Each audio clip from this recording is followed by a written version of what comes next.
my goodness gracious. There's no coffee in the house this morning. I'm not okay. Hey friends, welcome back to my channel. My name is Amy Rebecca and I'm a recovering cosmetics hoarder. You'll already know this if you've watched any of my project pan, empties, or many decluttering videos over the last few years. But today I want to give a shout out to Sarah Michelle for suggesting that since I just recently started my new 2023 project pan challenge, that I should do a get ready with me project pan edition. And that way I can show you how I'm working on using up all these different products. And I love that idea, so thank you, Sarah. Well, it should be noted before we start that I am not a professional makeup artist and I am winging it. But anyway, let's go.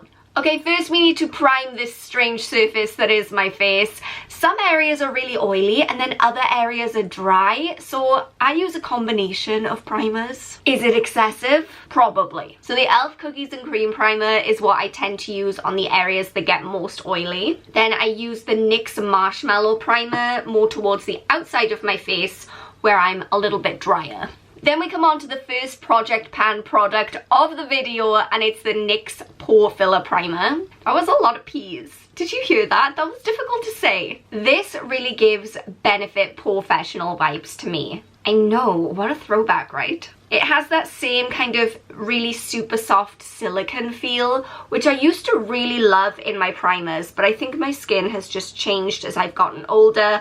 And now if I use this primer all over my face, my entire face would be slipping and sliding all over the place by lunchtime. By the end of the day, I'd be looking like a Picasso. I'd have one eye down here, my nose would be drooping off, just not the vibe. But it works really well under my eyes where I have a lot of under eye lines, and also on my eyelids because those get really oily. So as much as it pains me to admit this, it is going to take quite a while for me to pan this one just because I'm using such a small amount every time I use it. But you know what I like to say, the small things add up to make a big difference. Next, we're just going to do some foundation, and it will come as a surprise to absolutely no one that I am using the Revolution Conceal and Define Foundation in F6. This might seem like a lot, and it probably is. Trust the process. Then I just blend this all in using a damp beauty sponge.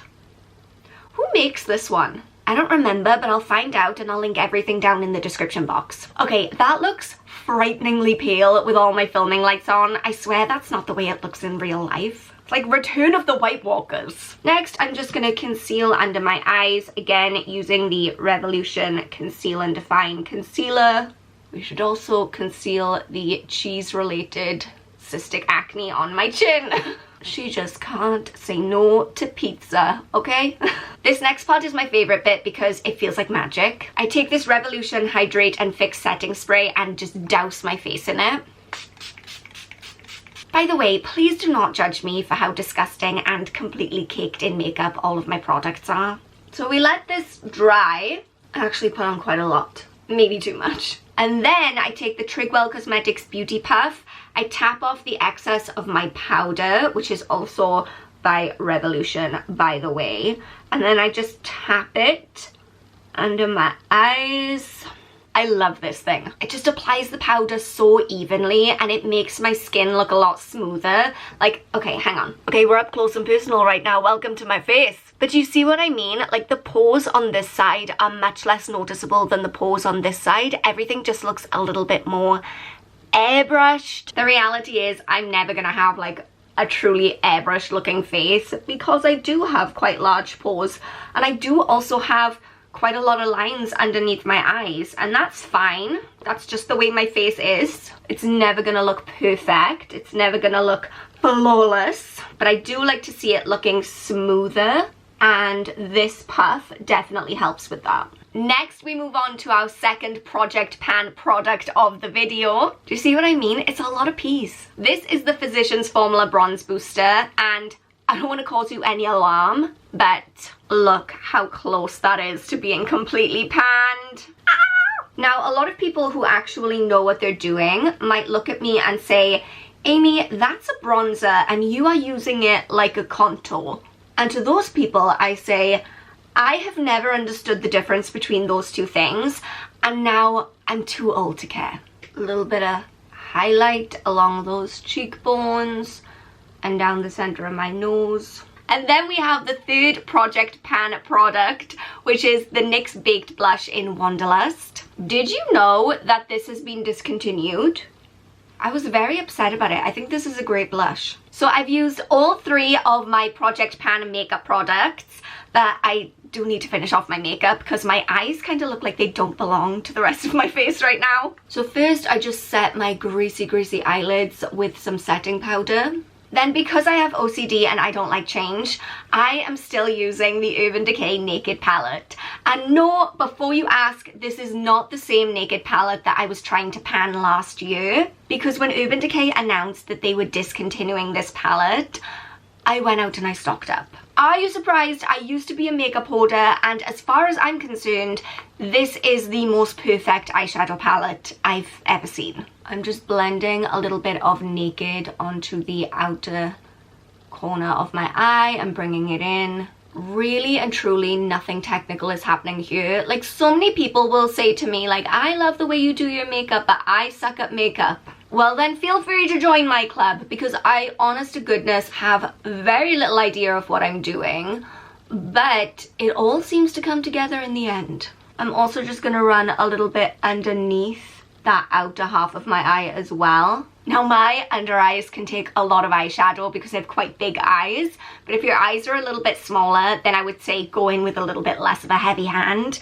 I think because my eyes are quite big, I can just kind of go for gold and put like a crazy amount under there, and I never end up looking like a raccoon. Or maybe I do and I just don't notice it. I'm just gonna take a little bit of black eyeshadow and press it into my lash line. If I was going out somewhere where I wanted to be kind of fancy and make an effort, then I would wear liquid liner, but just for day to day, this is enough for me. And actually, even if I do wear liquid liner, I always go in with black eyeliner over the top because I think it just gives it a much softer, smokier look, and I am in favor of that. Also, if you're someone who's quite intimidated by a liquid liner, then this is so much easier. Just the nature of it being quite smudgy means you can't really go wrong. Then I just take whatever excess is left on the brush and really lightly line the outer third of my bottom lash line. Some days, if I'm really lazy, I will just take the excess product that's left on my brow spoolie and just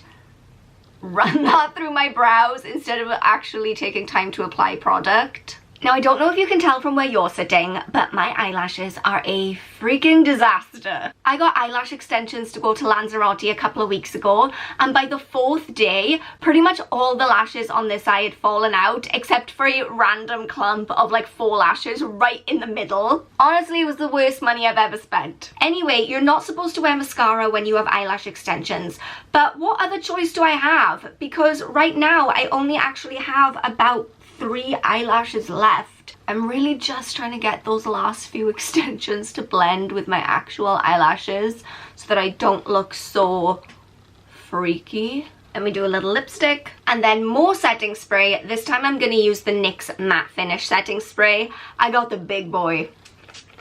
Oh my gosh, look at my hair. I went out in the rain this morning and I thought that it wasn't gonna I thought it wasn't gonna get this frizzy. Clearly that's something I need to work on next. Anyway, that is how I incorporate my makeup Project Pan products into my everyday makeup routine, but the rest of the products are part of my nighttime routine. So through the power of editing, you're about to be transported to the future. Welcome to the future. How freaking cute is this robe? I love it so much, but it is like 1,000,000 degrees in here right now, so I'm gonna have to take it down. So here's the situation. I was originally thinking of doing a full get and ready with me portion to this video, and then I thought, actually it's not really that relevant to Project Pan, and actually I'm not ready to take my makeup off yet because it's pancake day and I want to get some cute Instagram stories with my pancakes. The girls that get it. But I did just get out of the bath, and this is when some of my other Project Pan products come into play. Many types of lotions. The foot lotion, the hand lotion, the body yogurt. I like to put these on as soon as I get out of the bath or shower. Number 1, because that makes it a habit and therefore I won't forget. And number 2, because I feel like it somehow locks in some kind of moisture. I'm not a scientist, I don't know if that's true. So first I have the Body Shop British Rose Body Yoghurt. And I remember when I first started my big cosmetics use up, I had so many body lotions, and still do. So I am quite lazy and I don't moisturize my whole body, but I do focus on my arms, particularly my elbows and the backs of my arms here, because my elbows tend to get quite dry, and on the backs of my arms I get those little bumps and the dry skin, you know, and this does really help with that. Should I be moisturizing my legs as well? Sure, but I'm not. Then for the foot lotion, I just like to apply a huge slathering of that and then put sleep socks over the top. That way it gets a chance to sink in and I don't go slipping and sliding around on the floor. Actually not going to show you me doing that because one time I did a shoe haul and I ended up on a foot fetish website. I don't want to go back to that place. But then I will finish it up with my hand cream. I'm actually a big fan of this hand cream. It's the Dove Essential Care hand cream. It's not thick or heavy at all, but it makes my hands feel so soft. Then the only other product that I didn't mention in this video is the hair serum, but I didn't wash my hair today, so this was kind of irrelevant. So that is how I am currently working on using up all of my Project Pan products. See, I am trying. I'm making a concerted effort to use as many of them as possible every single day. And you know what? Now I'm thinking maybe I'll film a full get and ready with me / evening routine type video. Is anyone interested in that? I can do that if you want it. That way I can talk you through my whole skincare routine and everything when it's not pancake day. But anyway, I hope you guys enjoyed this video. Thank you so much to Sarah again for requesting it. If you did enjoy, don't forget to go ahead and give it a thumbs up. Subscribe if you haven't already. And don't forget that you are enough just as you are. I love you so much and I will see you soon. Bye! The NYX Baked... No! Does anyone else get that? Like greasy unibrow?